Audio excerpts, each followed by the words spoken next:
Well, unless it's Wendy's frosting. Everybody say praise the Lord. Praise the Lord. Praise the Lord. Praise the Lord. Amen.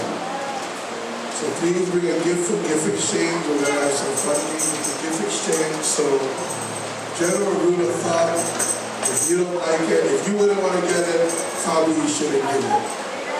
Amen? Amen.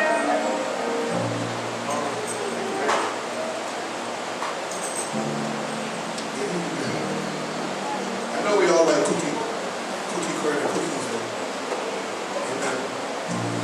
Well, before we dismiss, so we want to say thank you for sacrificing and taking all the envelopes on that tree. Hopefully this year all the envelopes are gone. So there is 8 more envelopes. So if you want to take another one, take another one. If you want to take one from the bottom, take one from the bottom. I have a feeling my wife can take the one from the top.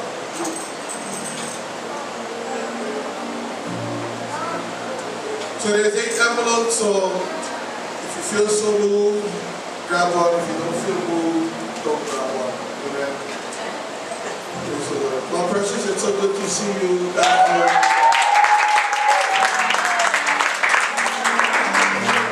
I asked her if she missed the snow, and her response was, no. You don't miss the snow. And we trust that God is good.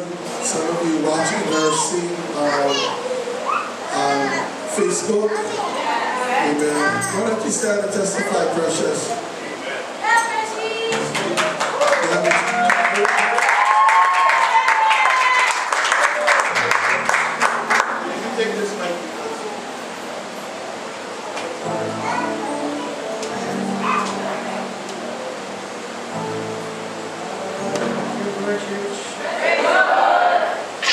Good to be back.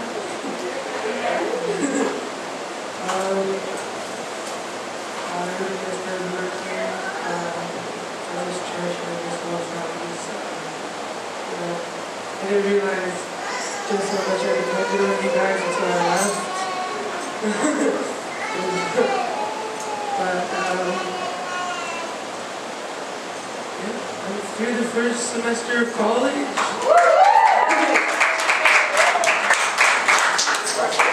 It was really rough. My grades are okay. I think I'm good.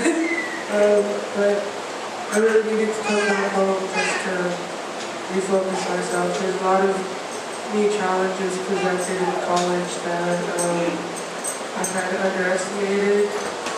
And I really thought I could get through it and it'd be fine. But there's a lot of times where I felt but I kept it on the hands and I kept it in my everyone got home and my family.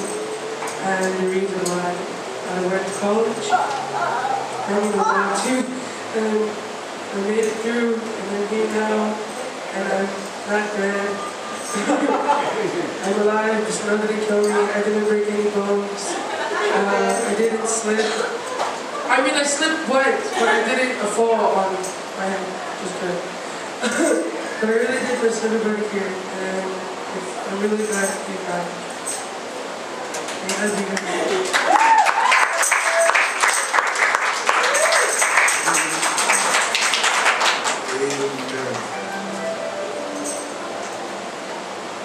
I appreciate everyone's prayers. God is so good, isn't He? Amen. His mercy endureth forever. Amen. We are going to dismiss our children and our nursery in the back door. So if you are part of the nursery or the Sunday school, please wait by the door until the teachers reach the door.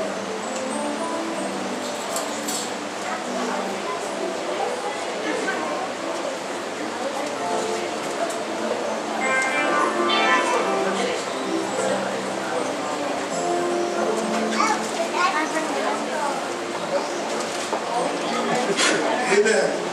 What a great God we serve. Amen. continually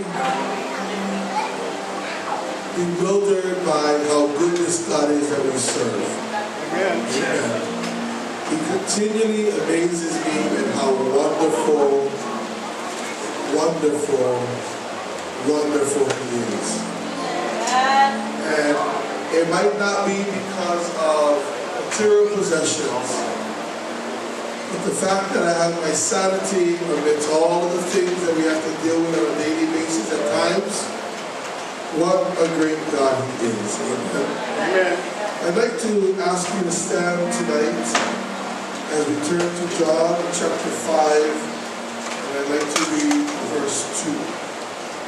John chapter 5 and verse 2.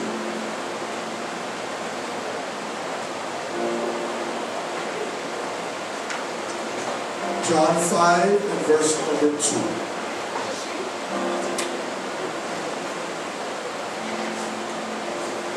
Last week we came to God's house. Well, 2 weeks ago we came with a spirit of expectation. Last week I came feeling encouraged. This week I come to God's house feeling appreciative and thankful. Sometimes it doesn't take a great revelation or a 3-hour sermon or a trip to because of the times to just recognize how appreciative you are for Him. Amen? Amen. John chapter 5, verse number 2. Find it, say, praise the Lord. Praise the Lord. Amen. Say, praise the Lord if you found it, and listen if your neighbor said, praise the Lord. Praise the Lord. All right. John chapter 5, verse 2 says, Now there is at Jerusalem, by the sheep market, a pool, which was called in the Hebrew tongue Bethesda, having 5 porches. What was it called? Bethesda. Bethesda. Anybody know what Bethesda means? Does anybody know what it means? Surely somebody knows. That's the means. It means house of mercy. Amen. And that's what I'd like to speak on tonight. A house of mercy. Lord Jesus, we thank you. We thank you for your goodness and your loving kindness.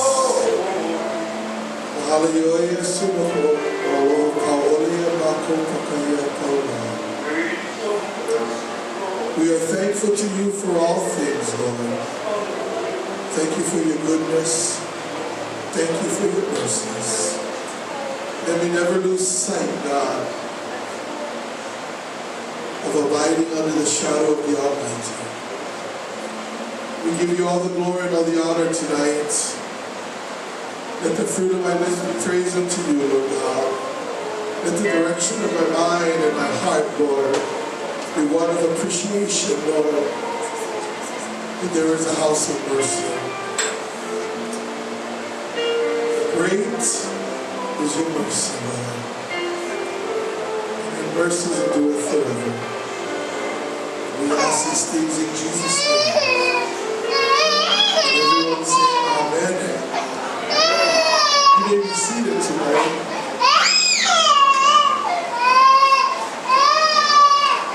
Now there is at Jerusalem, by the sheep market, a pool, which is called in the Hebrew tongue Bethesda, having 5 porches.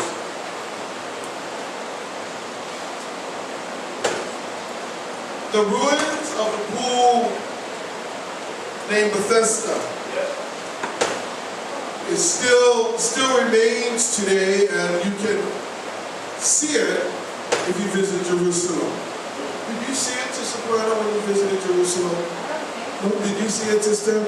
She seen it. If she said it, then it's there. But the remains of the pool called Bethesda that is being spoken about here can still be seen if you visit Jerusalem. As I already mentioned, the name Bethesda means the house of mercy. Mercy is what I want to talk about tonight. Mercy is one of the most beautiful of all spiritual actions, if I can say, of God that He bestows upon man. Amen. Mercy is more beautiful than a Akaka Falls. Akaka Falls is quite stunning. You know when it rains and you look in the direction of Akaha and you look at all those waterfalls coming down behind the tower, it's quite stunning. In the midst of a very dry and arid place. Sometimes, just to pull, you can probably look into Lulole Valley. Or Brother Roy, you can probably look behind you and see as the clouds settle over Kaala and swoop down and it leaves behind it such beauty that you take so many pictures on your phone. Or that rainbow when you're driving down the road, and though you have multiple pictures already, it's so mind-boggling that you get more pictures. Or when you get out of the H3 and on a rainy day, and it just blows your mind, right, Brother Roy? Even though you see it over and over and over again, you still drive with one hand, trying to get a small shot of the Ko'olau with all the water majestically falling down.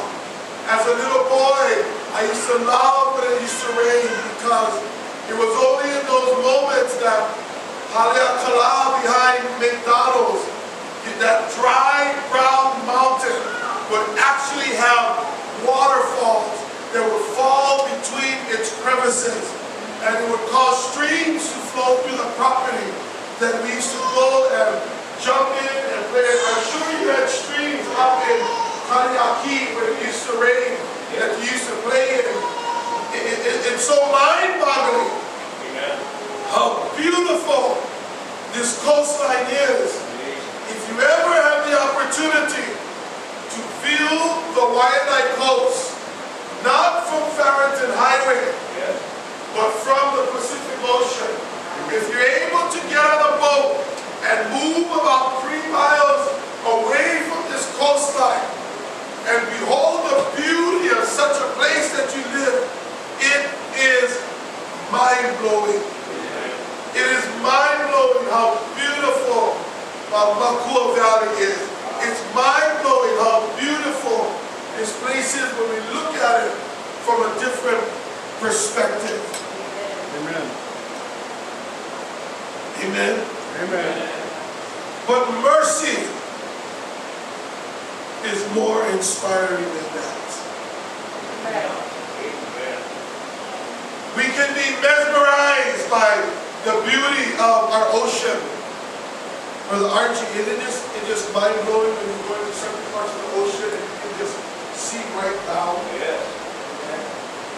Places in Samoa, the ocean is so transparent, it looks like it hasn't been touched by a human foot in centuries, right? It's mind-blowing. It's absolutely mind-blowing. But we will never behold anything in life more beautiful than mercy. I said more beautiful than mercy. Mercy is just as breathtaking spiritually as the Waianae coast is naturally. I think mercy is one of heaven's greatest wonders. And I want to talk about mercy tonight. Mercy is one of God's all-time greatest masterpieces. As a matter of fact, if you would turn to Psalms chapter 136, you found it, Sister Angel? Psalms 136, because Sister Angel is going to read for us tonight. Mercy is so mind-blowing, Brother Carl. Amen. That there is an entire chapter in the Bible devoted to the recognition and to the exaltation of God for His mercy. Psalms 136. Read that for me. You got it, Sister Angel? Not yet? 136.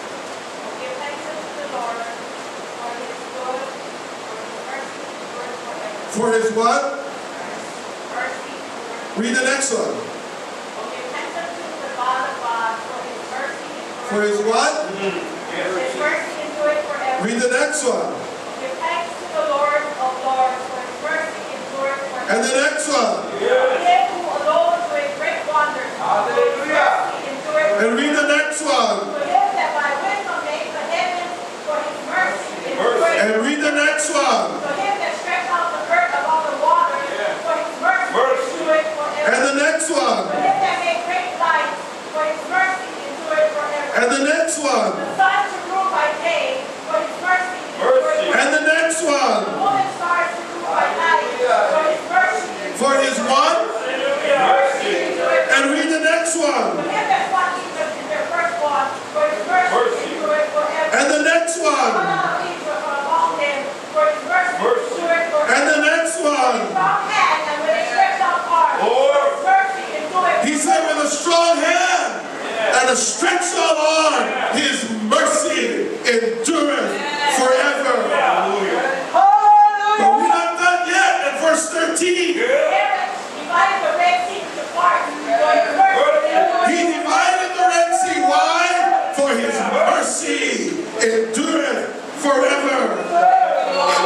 We're not done, Sister Angel. And made Israel to pass through the midst of it, for His mercy endureth. He brought His people to safety. Why? His mercy endureth forever. Keep reading, Sister For Angel. the from Pharaoh and his host in the Red Sea, for His mercy endureth forever. And keep reading. To him which led His people to the wilderness, for His mercy endureth forever. Keep reading. To him which fought great kings, for His mercy endureth forever. And slew famous kings, for His mercy endureth forever. Shut out king of the Amorites, for His mercy endureth forever. And over the king of Bashan, for His mercy endureth forever. And gave their land of inheritance, for His mercy endureth forever. Even an inheritance unto Israel, for His servant, for His mercy endureth forever. Keep going, because His mercy endureth forever.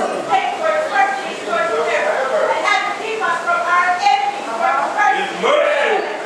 Who giveth food to all the flesh, for His mercy endureth forever. Who give thanks unto the God of heaven, for His mercy endureth forever. An entire chapter is devoted to the exaltation and to the honor of God for His mercy. Every phrase says, for His mercy endureth forever. I love verse 23. If she read it too fast for you, look back at verse 23. Who remembered us in our low estate, for His mercy endureth forever. It says He remembered us, Brother Tom, when we was at the lowest of our lowest. Why? Because His mercy endureth forever.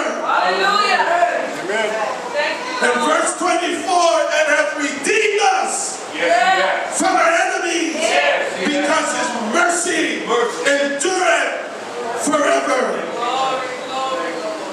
I'm sure each one of us could stand and testify how He has rescued us from our enemies.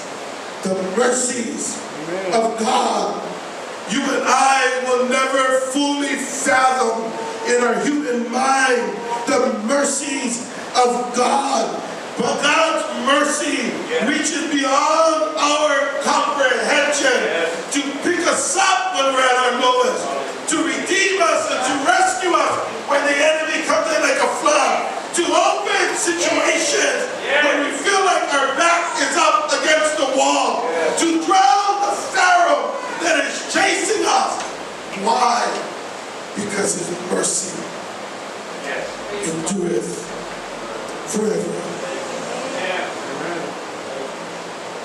of chapter 136, verse 1. The number one ingredient of mercy is the goodness of God.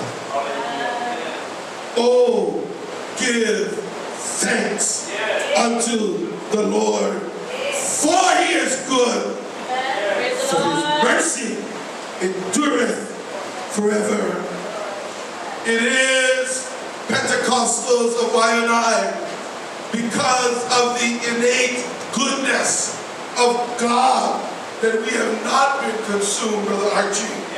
It is because of the goodness of God, Brother Archie, that he leadeth us to what? To repentance. It is, Sister Kanani, because of the goodness of God that we have been forgiven. It is because of the goodness of God, Sister Waianae, that we have the promise of eternity in heaven. Oh, give thanks unto the Lord, for he is good, and his mercy endureth forever.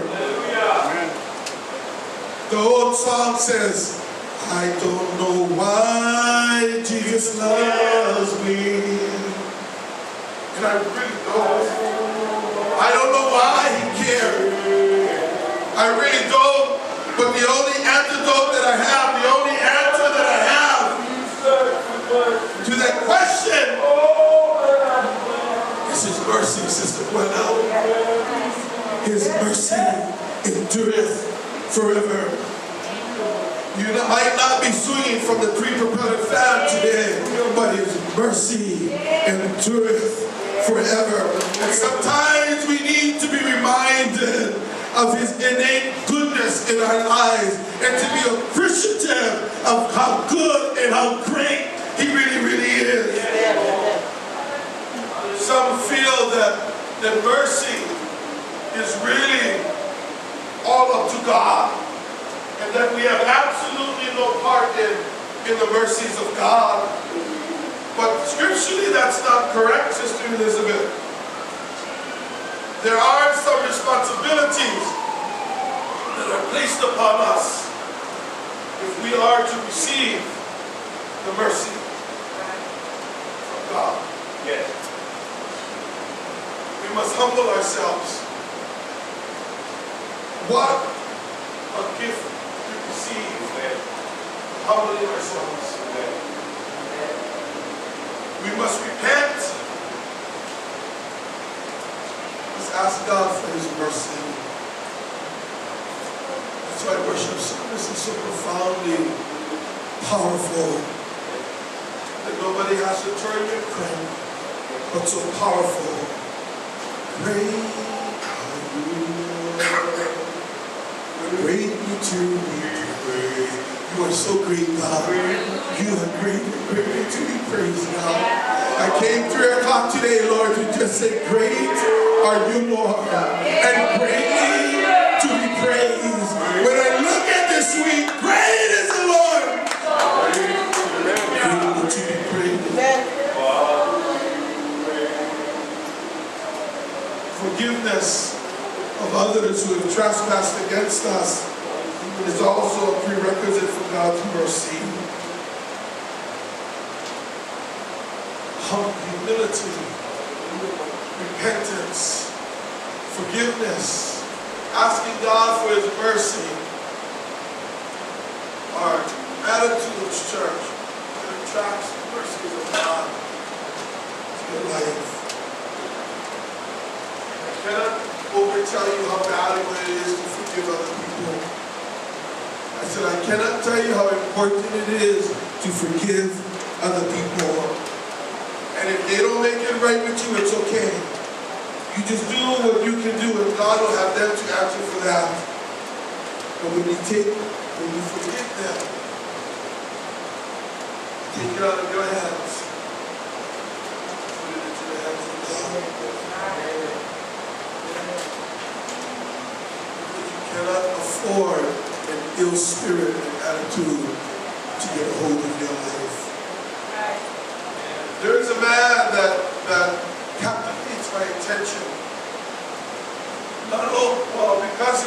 man after God's own heart. Who is that? Prior to the prophet Nathan coming to King David to correct him, to put him in his place, to call him out on his activities. Prior to the prophet Nathan coming to David, David was guilty. He was guilty of lust. Everybody say lust. Say lust. He was guilty of lust. He was guilty, Brother Archie, of adultery. He was guilty, Sister Kanani, of murder. Lust, adultery, murder. And he was also guilty of trying to cover it all up. He was guilty. He was guilty. He was guilty. And the prophet Nathan comes to David and confronts David about his sins. And David has a choice to make, Brother Wolfgang. He can get angry and cop an attitude and say, how dare you? I'm the king. You have no right to come and tell me. He could have done that. He could have said, prophet, let me put you in your rightful place. You have no right to come here and tell me I'm guilty of adultery. I'm guilty of murder. He could have, Brother Archie, executed him on the spot. Tradition says, Sister Paul, tradition says that when he was confronted, that David stepped off his throne. Tradition says this. That David stepped off his throne when the prophet Nathan confronted him. David removed his crown. He prostrated himself to the ground. And he began to weep from the depths of his soul. And if we look in Psalms, we don't have to turn there, but Psalms 51, we find the prayer of contrition of David. And he prays, he says, Sister Kanani, instead of having a bad attitude, he says, have mercy upon me, O God, according to your loving kindness, according unto the multitude of thy tender mercies, blot out my transgressions. You might not think much about this, but you got to understand that two of David's offenses, murder and adultery. Two of his offenses, murder and adultery.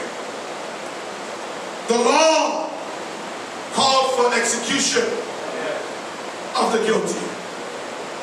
There was no ways around it. He was supposed to be, according to the law, executed. There was, Sister Waianae, no provision in the Mosaic law for an atonement for these types of offenses. He couldn't bring the biggest cow. He couldn't bring the whitest dove. He couldn't bring the reddest heifer, if I may say, because there was no provision in the Mosaic law for atonement of murder and adultery. The only repercussions for that was death. Look what David says in Psalm 51 and verse 16. Listen closely what he says. He says, for thou desirest not sacrifice, meaning sacrifice cannot make an atonement for those sins. For thou desirest not sacrifice, else would I give it.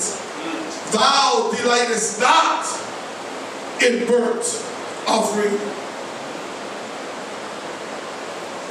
Apparently, David must have asked somebody who was very up to par on the law. He must have asked Sister Pua, what atonement or what sacrifices can we give to make this right? Whatever atonement it takes to make this right, I'll give the best cow. It doesn't matter the number, the best cow, the best sacrifice. Whatever it takes, I will give to atone my guilt for adultery and murder. But David was very quickly informed. There is none. You don't delight in sacrifices, God. You don't desire sacrifices. You don't delight in burnt offerings. When David recognized that there was no way out, he resorted to one thing, Sister Kalani. He took the only avenue that he felt was left, Brother Jarvis. Have mercy upon your God. He began to plead for mercy. He began to plead, Sister Trish, God, there is no way out of this. I'm guilty as charged. Have mercy upon me. I do not stand before you tonight and understand the full scope of the mercies of God. It's unfathomable to me how God can go beyond his own rules, if I can say, and still grant mercy. If I would come to him and say, God, forgive me, have mercy upon me, oh God. I'm guilty as charged. He pleaded for mercy when there wasn't no provision in the law, and when there was no means for atonement for him. David pleaded with God for mercy, and through his pleading with God, I want to read to you what the prophet Samuel said. It'll blow your mind. Let me find it. When he pleaded to God, this is what the prophet Samuel said of David. After he pleaded to God, mind you, the prophet Nathan came to him and accused him. But the prophet said this in 2 Samuel chapter 12, verse 13. He said, and David said unto Nathan, I have sinned against the Lord. And Nathan said unto David, the Lord also hath put away thy sin. Thou shalt not die.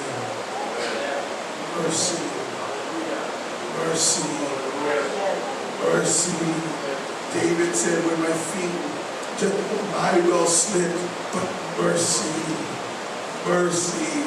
When my back was up against the wall and the enemy was coming, his mercy endureth forever. When the words that I said were not the proper word, his mercy endureth forever. When the choice that I made was not the right choice, his mercy endureth forever. When I don't know how to get myself back where I need to get myself to it, and I just did in my own mind the unpardonable, or I just feel so overly condemned and guilty about this, and God, I don't know what to do, but my conscience has been seared, but his mercy endureth forever. It might do us good to understand that the mercies of God is really more majestic, really more beautiful, really more mind-boggling than anything in this world that we can ever imagine. The mercies of God. Oh God, have mercy upon me.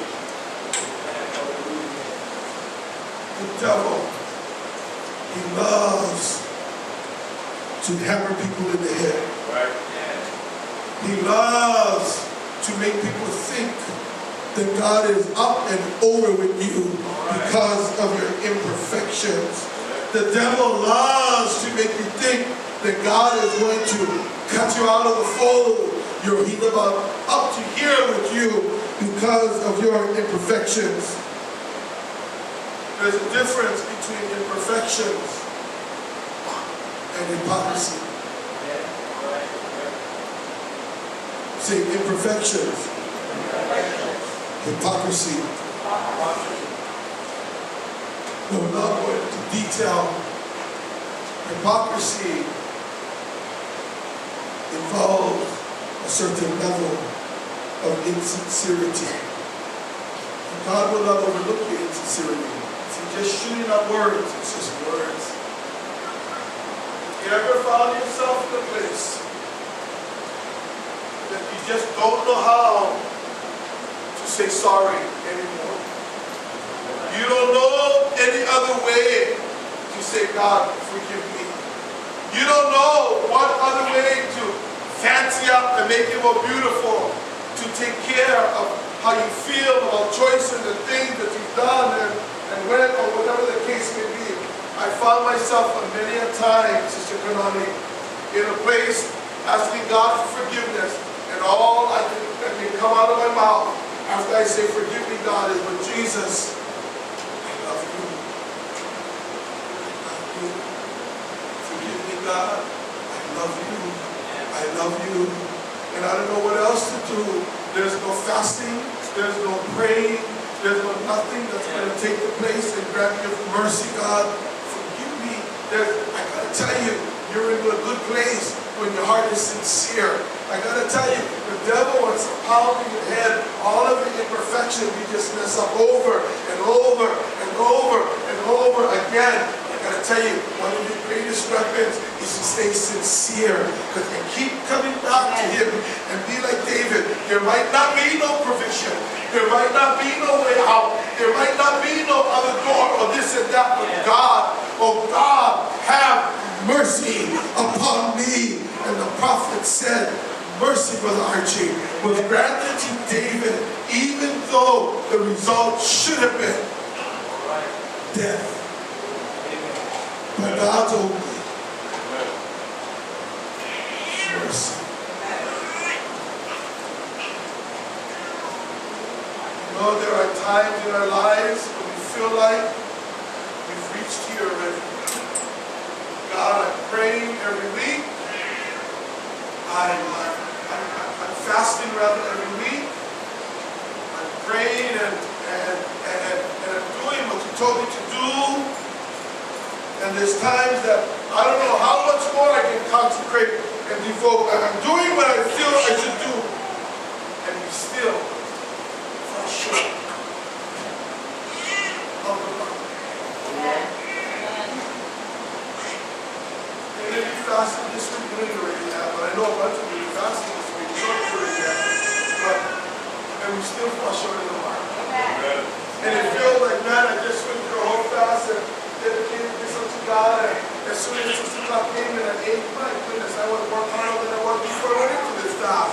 We still fall short of the mark. Amen? That's called being human. The devil loves to come inside us, Sister Angel. He loves to bring his report card out, Sister Angel. Precious, the devil likes to bring the report card out, Sister Angel. I'll carry you faster all day. There's an F in this. Never got this one. I don't know what he was thinking about. That's what the devil likes to do. Right? He likes to rub our shortcomings in our face. He likes to rub our failures in our face. I came to tell you one thing tonight. He can rub as much as he wants. But there is mercy. There is mercy in the house of mercy.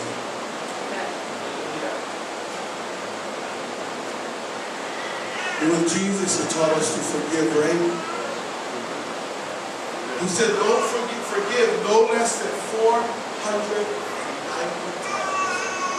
Everybody say 490. He said, even if it's for the sake of offense, 490 times. That's quite crazy, I think. reality is if you live in a state of forgiveness, you never keep track of things. We all come short with Archie of the glory of God. I said we all come short of the glory of God. Sometimes the devil likes to whisper in the ear, stop asking for forgiveness. You keep playing the same tune over and over and over and over and over. You know, the devil is smart. He keeps telling you that Archie, you keep making the same old mistake over and over and over again. Stop asking for forgiveness. You think God hears you, here you go again. You just said sorry on Sunday, and now look, it's Monday. Same old deal. You've been dealing with this for the last 13 years. Same old, same old. And the devil, he wants to stop you from asking God for mercy. You know why? Because he knows what mercy can do. The devil knows the power of mercy.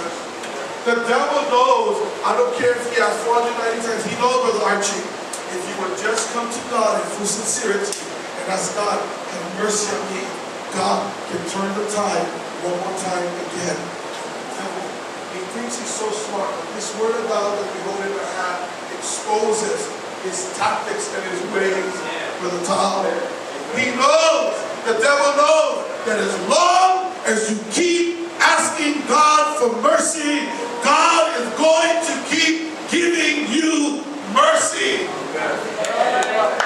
Don't stop asking for his mercy, because his mercy, Sister Loke, endureth forever. Forever. Forever. Forever. That means when you're good, when you're bad, when you come up short, for all have sinned. Forever. I want to tell you one story before I close. Israel was in a mess, for lack of better words.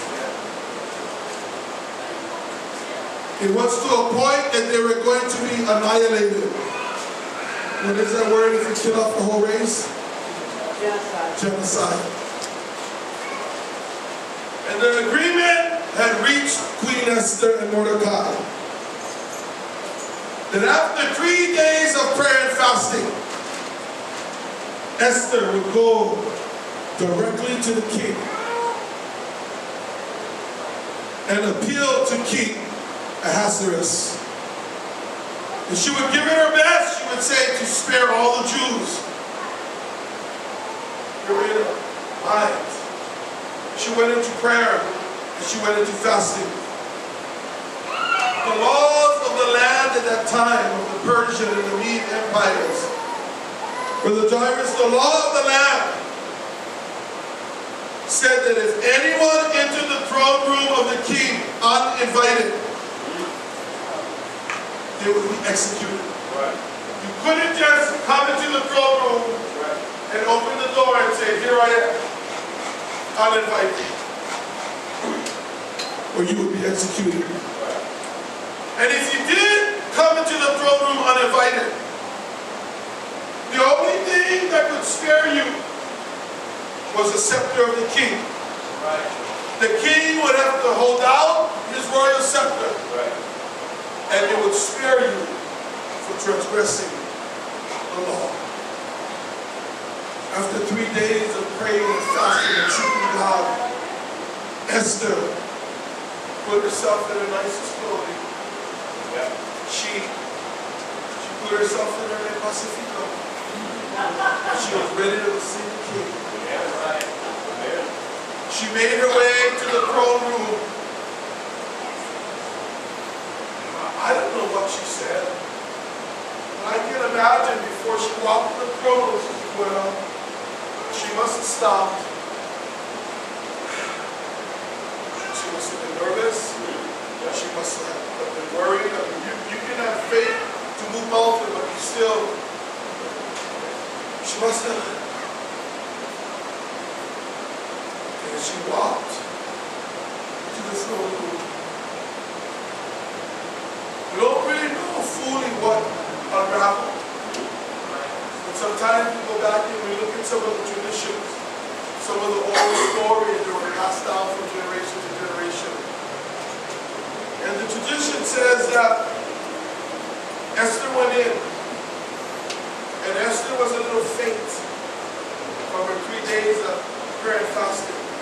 Now some of you should understand that. Because you can faint after 3 hours of prayer and fasting. Could you imagine 24 times 3 hours of that? 72 hours of prayer and fasting? Yeah. Tradition says, Sister Waianae, that she probably was very faint and like that. And they say when she got in front of the king, there's a possibility that when she came before the king, she actually may have fainted before the king and fell on the arm of one of the servants.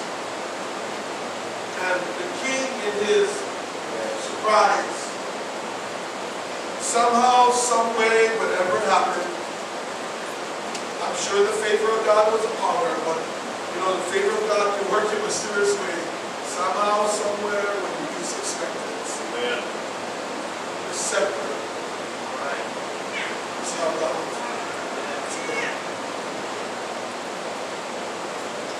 I don't know what the king seen on her face.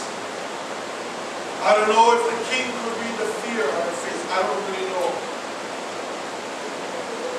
But some say that because of what the king saw, he inquired of her what was going on and why was she so scary. And we know that Esther apparently evidently informed him of the reason for which she came to him. Right. Because of a concern about the people. That it was such a needed thing that she came without invitation. Because of the burden that was upon her heart to save the people.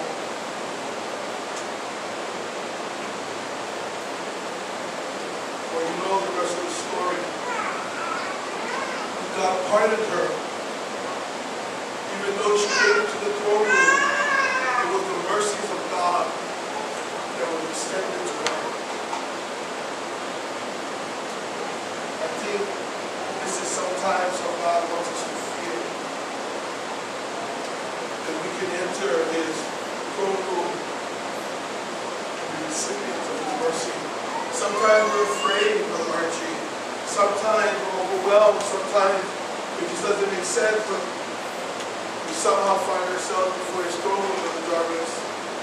I think sometimes some of the things that I've heard played in my mind and I've heard people say is that, but I don't deserve it. Right? You're right, you don't deserve it. But I don't deserve it, so I don't approach God in his throne room. As King Ahasuerus bestowed the mercy upon him, I think it's fitting that God wants us to know that when we approach him, he can bestow the mercy upon us. Sometimes we need to don't let fear stop us from approaching him, even when we're uninvited. Hebrews says, let us therefore come how unto the throne of grace. How should we come? Boldly. Listen what he says and how it all parallels out. He says, let us therefore come boldly unto the throne of grace, that we may obtain mercy and find grace to help in time of need. I want to tell you tonight, Pentecostal, the house of mercy. I said we have a house of mercy. I tell you why I look forward to worship service every Sunday. Because it's my opportunity to just cry out to him. It's just my opportunity to recognize how small I really am in this big scope of things and how big God really is. Amen. Great is the Lord. I said, great is the Lord and greatly to be praised. I wish you could get inside of your mind what the psalmist wrote. His mercy endureth forever. There is mercy in God's house. You might think you cross the line of all lines. You might think that there's no coming back. You might think that now, the devil likes to say, now I got to reap what I sow. I'm telling you, mercies of God is beyond human comprehension.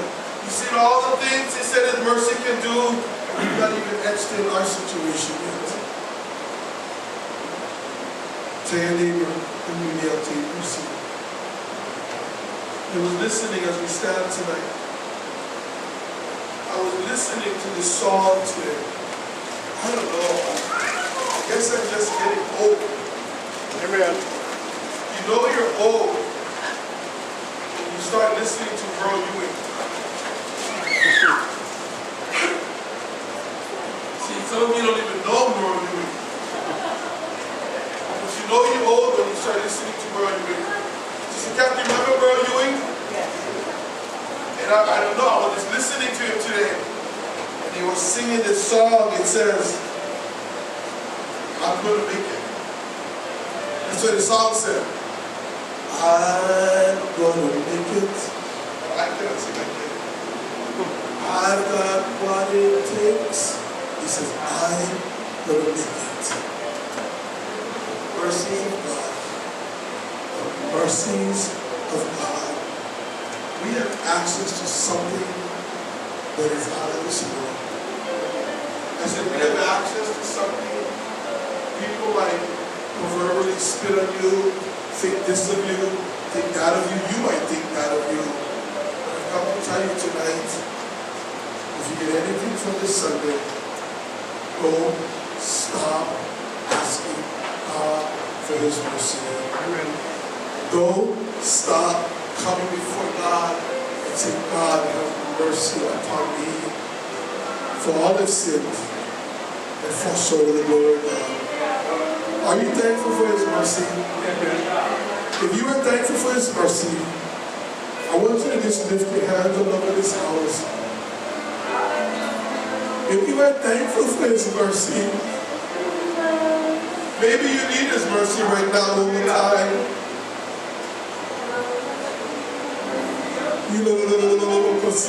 Lift your hands to him. Lift your hands to him. Thank you for your mercy, God.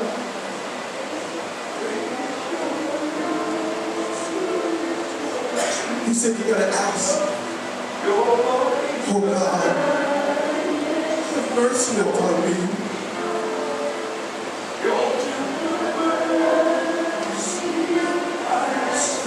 This is Bethesda. Have mercy upon me, O Lord. He is so faithful, church. Go from deep inside, deep inside.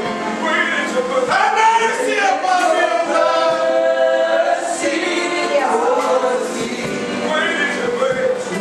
I told you we came today with a spirit of thankfulness, a spirit of thankfulness, a spirit of appreciation.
His mercy endureth forever.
hands.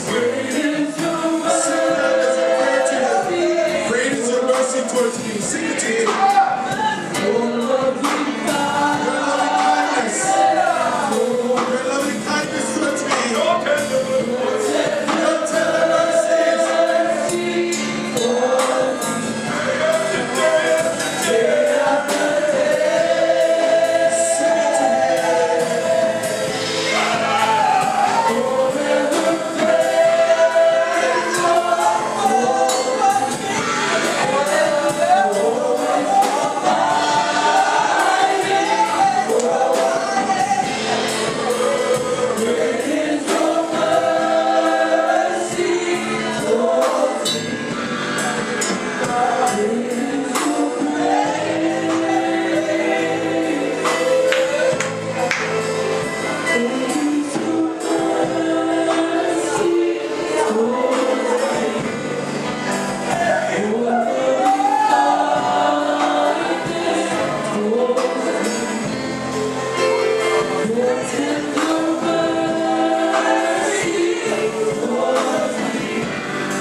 When we use the word mercy,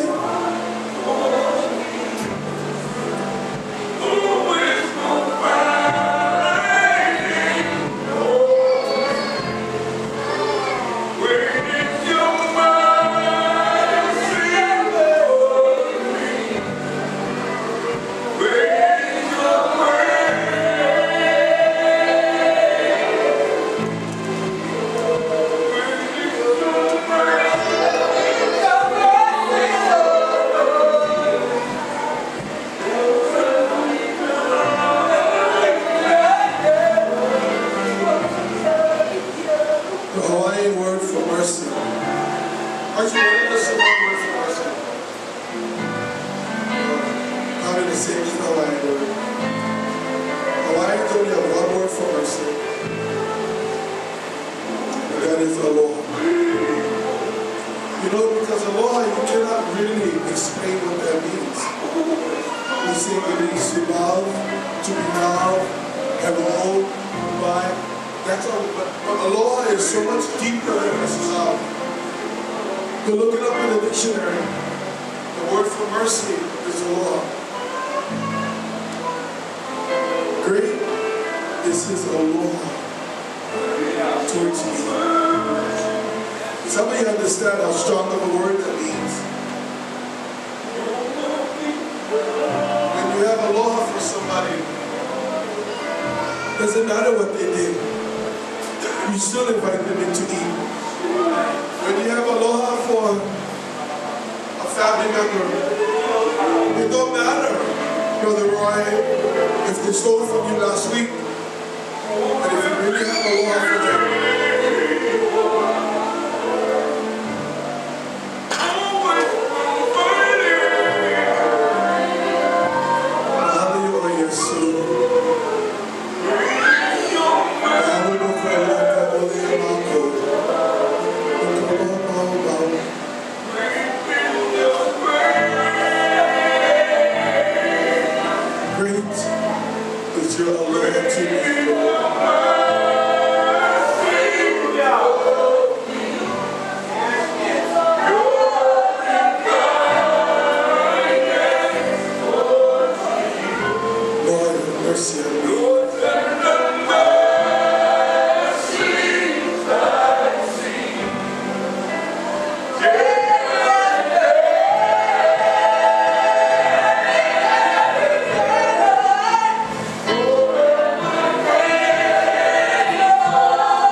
The day you stop asking God for mercy is the day you stop receiving mercy.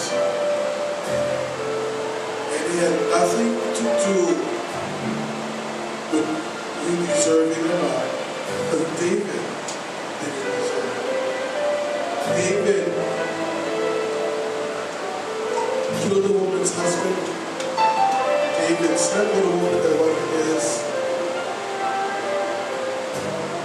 David tried to cover up to keep his own reputation, whatever it may be. But even all of that, when he said, God, have mercy on me. Extend that aloha to you.